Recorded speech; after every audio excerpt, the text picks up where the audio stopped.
سلام سامعین، میرا نام ساجد علی ہے۔ پروفیشن کے لحاظ سے میں پروفیسر ہوں۔ ہمارے انتہائی خوبصورت سلیمان احمد صاحب لکھتے ہیں، ضرورتوں کے مطابق دعا بدلتے رہے، یہ لوگ خود نہیں بدلے خدا بدلتے رہے۔ ضرورتوں کے مطابق دعا بدلتے رہے، یہ لوگ خود نہیں بدلے خدا بدلتے رہے۔ وہ مطمئن تھے مگر اپنے گھپ اندھیرے میں، وہ مطمئن تھے مگر اپنے گھپ اندھیرے میں، اور ایک ہم کے دیے پر دیا بدلتے رہے۔ یہ دیا بدلنے کی کاوش اس حوالے سے ہے کہ ہم نے اس بات کو سمجھنا ہے کہ تاریخ کیا ہوتی ہے، اور تاریخ جو کتابوں میں لکھی جاتی ہے وہ کس طرح سے تشکیل پاتی ہے۔ ہمارا بنیادی سوال یہ ہے کہ تاریخ کے اندر جو ہمارے ہیروز ہمیں دیے جاتے ہیں، کیا واقعی وہ ہیروز ہوتے ہیں؟ اس کے حوالے سے میں ہیگل کی یہ بات کوٹ کرنا چاہوں گا۔ ہیگل، آپ کو علم ہوگا کہ جرمن فلاسفرز ہیں، اور بہت ہی ان کی فلسفی نے جو ہے وہ کئی صدیوں تک، بلکہ آج تک ان کے فلسفہ جو ہے وہ انسانی فکر کی تشکیل میں نہایت اہم کردار ادا کر رہا ہے۔ ہیگل ہیرو کے حوالے سے لکھتے ہیں کہ the hero is an embodiment of change, the hero is an embodiment of unconscious change and in the progress of the society. Hero is important for the progress of the society. Mean he believes in the heroism and the heroship, that heroes are important for the continuity, for the survival or for the progress of the society. کہ جب تک heroes ہوتے ہیں تو heroes بنیادی طور پر معاشرے کو آگے لے کے چلتے ہیں۔ اسی حوالے سے ہم روسی ادیب لیو ٹالسٹائی کو جب ہم پڑھتے ہیں تو وہ لکھتے ہیں کہ اپنی ان کی ایک پوری تھیوری ہے، the great man theory. Great man theory کے حوالے سے وہ لکھتے ہیں کہ great mans are basically the necessary evil, and these are these are important like any commodity in our day-to-day life. So heroes are important for the whether it's required or not, but hero and heroism is important for the progress of, or for a kind of necessity for humanity. But what about the importance of heroes؟ تو اس کے حوالے سے جب ہم doctor مبارک علی صاحب کو دیکھتے ہیں تو ڈاکٹر مبارک علی ہمارے سندھ سے تعلق رکھنے والے ایک بہت ہی خوبصورت تاریخ دان ہیں۔ ڈاکٹر مبارک علی لکھتے ہیں کہ ہندوستان کے اندر 1920 کے عشرے کے اندر جب انگریزوں کے خلاف تحریک خلافت اپنے عروج پہ تھی، لیکن اس وقت یہ ہوا کہ خلافت عثمانیہ کا ترکی میں خاتمہ، اور یہاں پہ چلنے والی وہ اتحاد پر مبنی تحریک جو ہندو اور مسلم اتحاد کے ساتھ جڑی ہوئی تھی، تو اس کو کاؤنٹر کرنے کے لیے یہاں کا جو طاقتور سماج، اس وقت ظاہری بات ہے جو ریاست اور طاقتور طبقہ تھا وہ انگریز تھے، جو کہ ایک نوآبادیاتی طاقت تھی۔ تو نوآبادیاتی طاقت کا بنیادی اصول تھا ڈیوائڈ اینڈ رول۔ تو وہاں پہ ہندو اور مسلمانوں کے درمیان ایک نفرت پیدا کرنے کے لیے ان کے اندر ایک نیشنلزم کا، ایک نیشنل کانشیسنس جو ہے وہ اس کو کریٹ کیا گیا۔ ڈاکٹر مبارک علی اپنی کتاب، بلکہ اپنے ایک مضمون ہے ان کا، ہیرو پرستی اور معاشرہ، اس کے اندر وہ لکھتے ہیں کہ 1920 کے عشرے کے اختتام پر مسلمان جو کہ صدیوں تک ہندوستان کے حکمران رہے، ان کے اندر ایک طرح کا جو نظام، اور کہ وہ اپنے آپ کو فاتح سمجھیں، اور انہوں نے اپنے آپ کو فاتحین کے ساتھ جوڑا، اور اس زمانے کے مسلمانوں نے اپنے لیے ہیرو تراشے۔ وہ ہیروز محمد بن قاسم، شہاب الدین غوری، محمود غزنوی جیسے جنگجو جو ہیں وہ مسلمانوں کے ہیرو ٹھہرے۔ اسی زمانے کے اندر جو ہندو سماج تھا، ہندو نیشنلسٹ لوگوں نے بھی اپنے لیے جنگجو ہیرو تراشے۔ ان میں ہم بڑے بڑے نام جب دیکھتے ہیں تو شیواجی مہاراج، پرتھوی سنگھ چوہان، رانا پرتاپ سنگھ،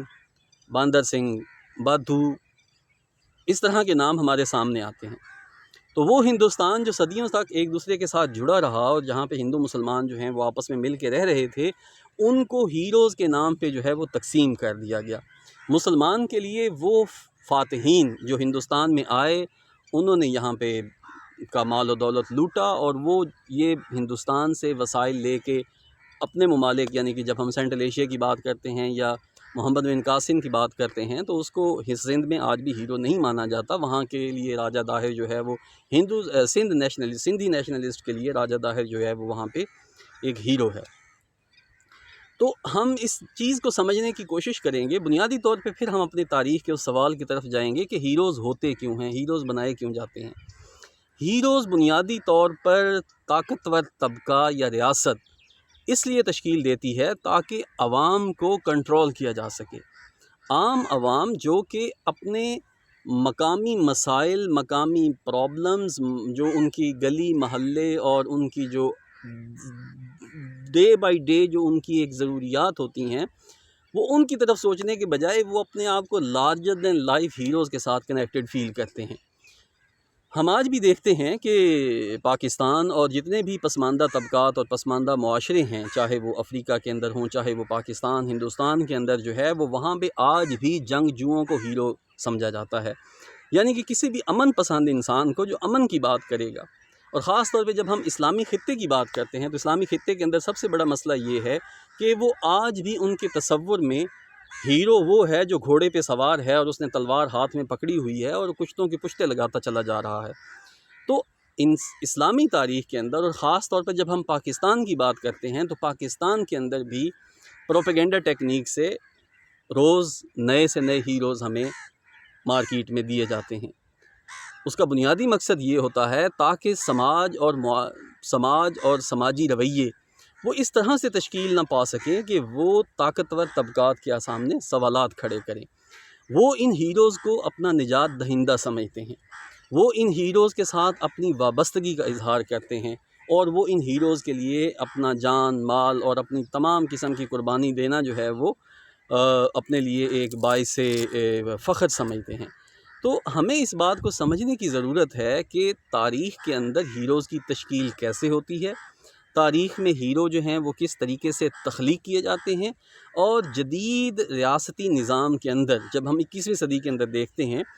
تو جدید ریاستی نظام کے اندر وہ ممالک جن کو ہم ترقی یافتہ ممالک یا ترقی پذیر ممالک، ہم ترقی یافتہ ممالک نہیں سمجھیں گے بلکہ وہ ترقی پذیر ممالک ہیں۔ ترقی پذیر ممالک کی عوام کو مطمئن کرنے کے لیے ہیرو کے نام پہ ایک لالی پاپ دیا جاتا ہے، اور اس عرصے کے دوران وہ طاقتور سماجی طبقہ جو کہ کسی بھی ملک اور ریاست کے وسائل پر قابض ہوتا ہے، وہ ان وسائل کی بالکل تقسیم نہیں چاہتا۔ جو بھی ہیرو عوام کو دیا جاتا ہے وہ ہیرو صرف اور صرف عوامی توجہ کو مرکوز رکھنے، عوامی نبض کو اپنے ہاتھ میں قابو رکھنے کے لیے دیا جاتا ہے، اور جب ان ہیروز کو ختم کرنے کا وقت آتا ہے تو پھر ریاست اپنی پوری طاقت کے ساتھ ان ہیروز کو ختم کرنے پہ لگ جاتی ہے۔ اور وہی ہیروز جو کبھی عوام کی آنکھوں کا تارا بتائے جاتے ہیں، جو کبھی نجات دہندہ کے طور پہ جو ہے اور پروپیگنڈا مشین کے ذریعے عوام کے سامنے پیش کیے جاتے ہیں، تو وہی پروپیگنڈا مشین جو کہ ریاست کی پروپیگنڈا مشین کسی بھی انسانی روپ میں موجود شخصیت کو ہیرو کی شکل میں پیش کر رہے ہوتے ہیں، تو عوام کے سامنے پھر اسی ہیرو کا فال، ڈکلائن شروع ہو جاتا ہے، اور عوام اپنی آنکھوں سے دیکھتے ہیں۔ ہم یہاں پہ کسی بھی طرح سے جو ہے پاکستان کی تاریخ میں بے تحاشا ہیروز آپ کو ملیں گے۔ کچھ ہیروز کو پھانسی پہ چڑھا دیا گیا، کچھ ہیروز جو ہیں وہ ایمبولینس میں ہی مر گئے، اور کچھ ہیروز کو جو ہے وہ دوا نصیب نہ ہو سکی، کچھ ہیروز جو ہیں وہ پھانسی پہ چڑھا دیے گئے۔ ہمیں اس بات کو سمجھنے کی ضرورت ہے۔ میں پھر سے تاریخ کا وہ پہلو جو ڈاکٹر مبارک علی صاحب نے لکھا اپنے مضمون ہیرو پرستی اور معاشرہ میں، کہ 1920 کے عشرہ کے اندر آخر وہ کیا وجوہات تھی جب مسلمان اور ہندو نیشنلسٹ آئیڈینٹی کو ہندوستان کے اندر پیدا کیا گیا۔ یہ وہ وقت تھا جب بھگت سنگھ جیسے جوان مرد پھانسی کو پھندے کو چوم رہے تھے، وہ ایک قومی تحریک کو لے کے چل رہے تھے۔ ہندوستان کے اجتماعی شعور کے اندر احمد خان ہرل جیسے انسان کو ہیرو نہیں بننے دیا گیا۔ ہندوستان کے اجتماعی کانشیس کے اندر، چاہے وہ مسلمان ہوں یا ہندو ہوں یا سکھ ہوں، وہاں پہ بھگت سنگھ کو ہیرو نہیں مانا گیا، نہ ہی ان کو نصابی کتابوں کے اندر بطور ہیرو شامل ہونے دیا گیا۔ تو یہ سوال اپنی جانب حق بجانب ہے کہ جب انگریز یعنی کہ وہی پہلو کہ جب طاقتور طبقے کے ہاتھ میں ریاست کی طاقت ہوتی ہے اور وہ ریاست کی طاقت کے ذریعے انسانوں کو ہیروز دیتا ہے، تو وہ ہیروز ان میں سے نہیں پیدا ہونے دیتا۔ جب ہم بھگت سنگھ کو دیکھتے ہیں، ایک 19 سال کا لڑکا لاہور کے اندر پھانسی چڑھ جاتا ہے۔ میرا خیال ہے لاہور کے لوگوں کو بھی شاید یہ علم نہیں ہوگا کہ بھگت سنگھ کا نوجوان جو فیصل آباد میں پیدا ہوا، جو اس وقت لائل پور تھا، لاہور کے اندر لاہور جیل میں اس کو پھانسی دی گئی 3 ساتھیوں سمیت۔ تو یہ کتنا بڑا المیہ ہے کہ آج بھی ہمارے بر صغیر پاک و ہند کے اندر فرد واحد کو نجات دہندہ سمجھا جاتا ہے، انسانوں کے، لوگوں کے اجتماعی شعور کو احترام نہیں دیا جاتا، ان کے مقامی ہیروز کو احترام نہیں دیا جاتا۔ تو ہم نے یہ بات سمجھنی ہے کہ طاقت کے اس کھیل کے اندر تاریخ بھی ایک ٹول کے طور پہ استعمال ہوتی ہے، اور تاریخ کو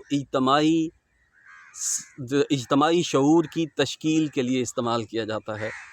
تو ہم اس سلسلے کو جاری رکھیں گے اور اس بات کو سمجھنے کی کوشش کریں گے کہ تاریخ اور نصابی کتب میں درج تاریخ، اور پھر ان نصابی کتب کے ذریعے جب